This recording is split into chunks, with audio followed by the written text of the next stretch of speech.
Hello everyone, this is today's video analysis for March 7, 2019. Today we're taking a look at the AUDUSD, the Australian, versus the US dollar for today's trade analysis. Let's just go back short ways. We're looking right around the pink zone here in the middle of the chart, 70.25, 0.7005. Take that pink zone back in time a little bit, the black circle right here. You can see under the green zone, 1, 2, 3, 4, 5, 6 days holding resistance under the green zone, support at the pink zone. So that's really the main focus for the day today. As long as it stays under that green zone, we're at resistance.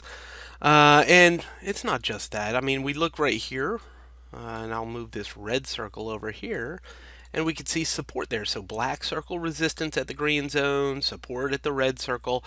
So what we've just identified, and even really if you look at the black and blue circle on the far left-hand side of the chart, the bigger black and blue circle, they show support there at the green zone as well. So what we've identified is that green zone, which is 0.706550, is a very important area for the AUD-USD, the Australian versus the US dollar. So as long as it's underneath there, history tells us that it is resistance, and of course history tells us that the pink zone is support as well.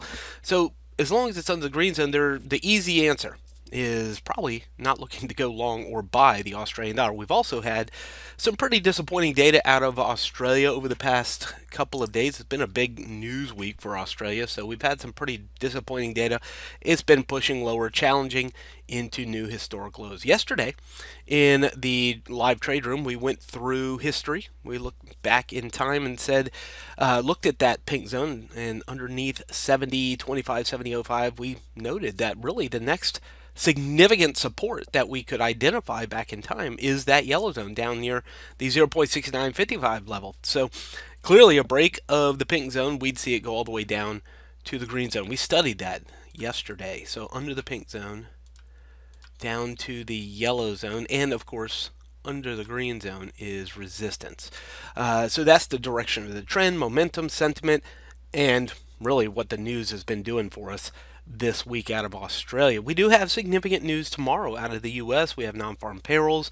Of course, that could have a significant impact on the US dollar, which would, of course, maybe change the trajectory of this currency pair. But at least right now, before we get that news, the market is more bearish than bullish. So if we're going to focus on the trend, we're going to sell. I mean, that's really all there is to it.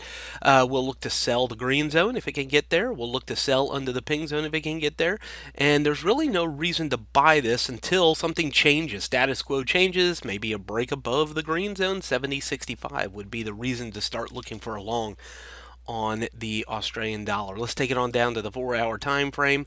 Again, not too hard to see what's happening here. We're holding resistance already the past couple of 4-hour periods, holding resistance underneath the 0.7050 level. If you're doing anything today, I just don't think that buying this makes a whole lot of logical sense. I'm just talking about trading common sense here. It doesn't make sense to buy this underneath that green shaded area. More likely, you're looking for shorts. Your risk is a break above the green zone. You're targeting, first off, back down here to the pink zone. That's your first target. And of course, as we've noted, a break through the pink zone down here into the mid 0.69s becomes your target for the Australian dollar.